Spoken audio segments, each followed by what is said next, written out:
all this talk about getting a first baseman, how about getting a really familiar face? Good morning to you. Good Thursday morning. I'm Dejan Kovacevic of DK Pittsburgh Sports. This is Daily Shot of Pirates. It comes your way bright and early every weekday if you're into football and or hockey. I also offer daily shots of Steelers and Penguins where you found this. Josh Bell had a monster day at Petco Park, leading the Padres to an 8-6 win over the Phillies in Game 2 that tied the National League Championship Series. And that is it is bound to lead to a lot of the standard complaining. Look how they all get good when they leave Pittsburgh.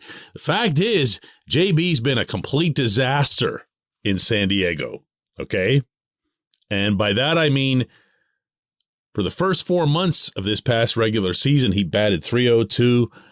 He goes to the Padres, hits .192, and then went 3 for 23 in these playoffs until yesterday. Believe it or not, I'm not knocking him. I'm just trying to offer context here. I'd love to see JB back in a Pittsburgh uniform, partly because I really got to know the guy and really liked him.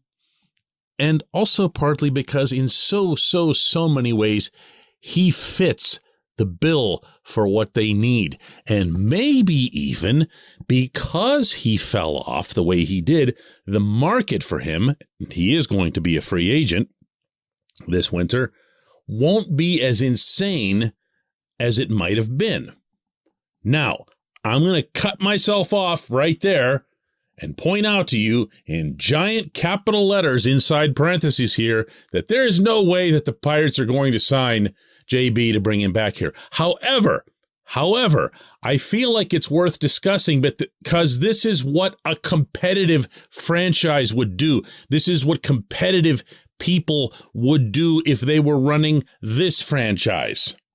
So end parentheses there. And resume discussion as if we're covering a normal franchise.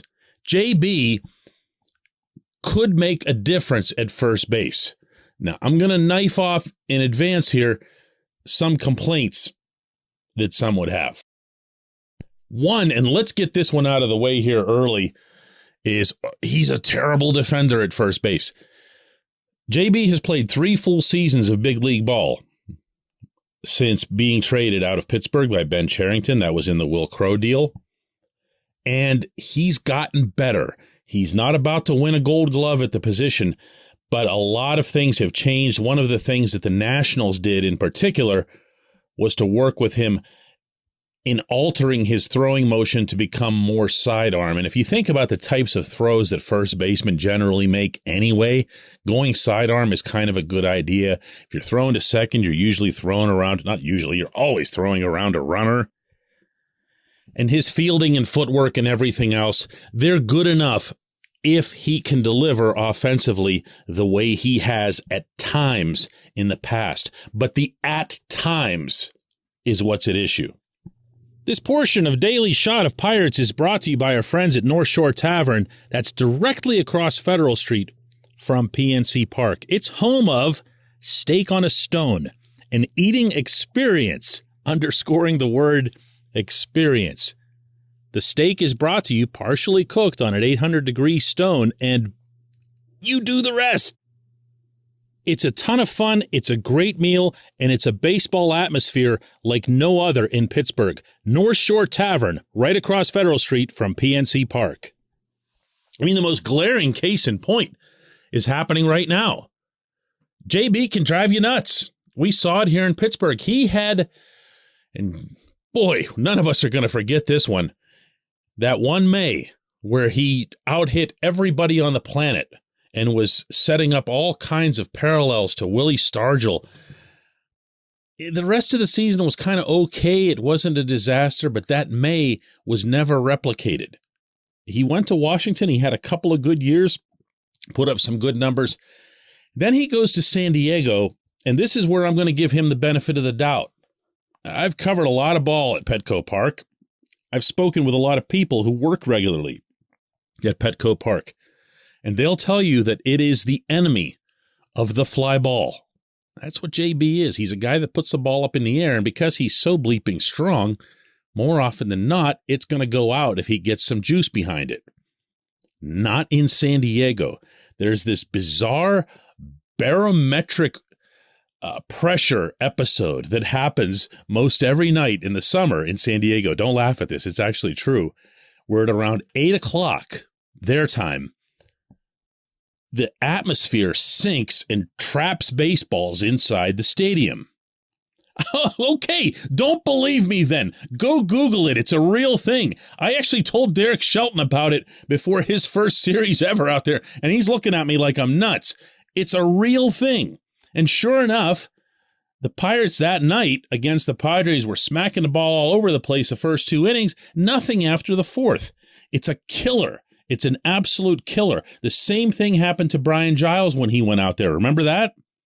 What happened to Brian? Well, he had the Clemente wall here in Pittsburgh. He goes out to Petco, and the home run fences back then were even further, but the barometric pressure was still in play, very much in play. Weather hasn't changed that much.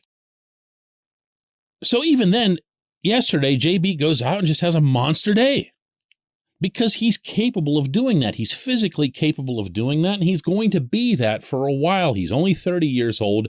He's insanely smart, which, as I've told him many times over the years, tends to work against him occasionally at the plate because he grossly overthinks things instead of just see ball, hit ball. But I feel like he'd be a sound investment. Now, once more, the Pirates aren't about to make that sound investment because they're not serious about competing in 2023, even though I believe, that doesn't mean that everyone should, my own belief is that JB's the best available guy out there. Now, what's he going to cost? Well, he is a Scott Boras guy. They're going to be looking for a big contract. They're going to be looking for big numbers and whatever else here. I don't know that Boras is going to be able to shake somebody for some significant total of years. I guess we'll have to see how that plays out. But if I'm the Pirates, I'd go and talk to them.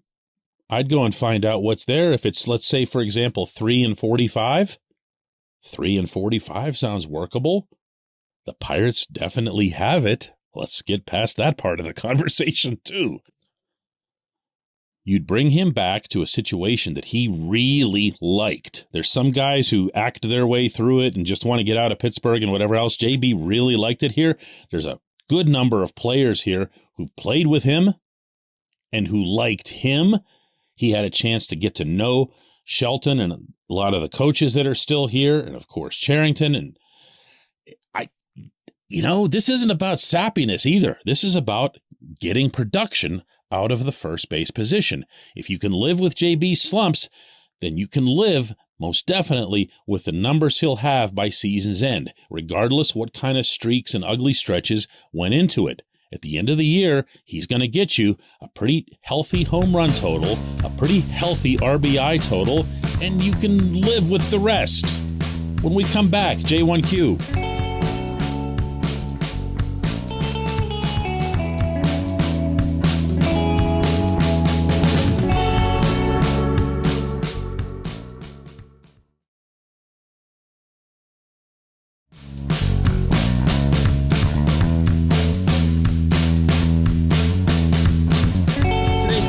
Comes from Jeff, who says, here it is, DK. Why should I be invested in the 2023 Pirates season if everyone from the owner on down doesn't care? I mean, give me something, anything. I'm at a loss. How do you pass this off as trying? At least try. A first baseman, a veteran pitcher, a bridge catcher, anything. Jeff, it is not in my job description to in any way, shape, or form, try to defend the Pirates. I don't care how criticized they get.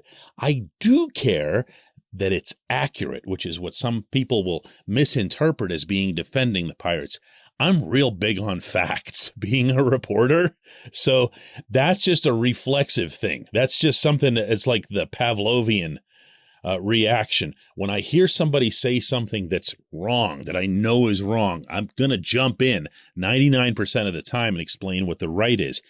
even if I agree with the general principle argument that they're attempting to make. So, for example, when someone says Bob Nutting is a billionaire, and I know for a fact that he isn't, or even close, he could be if he sold the franchise, but he hasn't sold the franchise. So he is not a billionaire in the sense that he does not have $1 billion. Now, is he worth that based on the potential sale price of the team, based on the more than 80%, my understanding is, of the franchise that he owns? Yeah, undoubtedly. But a billionaire is a billionaire. And when you're talking about Nutting being a billionaire, I don't mean to sidetrack here, but just to throw this out since it comes up a lot. When you're talking about Nutting being a billionaire, you're talking about it as if there's $1 billion sitting there of his own money that he should infuse into the team. Do you follow me? So I try to correct that because that actually is not the case. Is Nutting cheap? Yes. Does he lack leadership skills? Oh my God, yes. Is he way prone to over-delegating and washing his hands of things that he shouldn't be washing his hands of? Yes, yes, and yes. But let's at least go with facts on this. What did you actually ask, Jeff? Oh, hope for next year. Hey, ask them.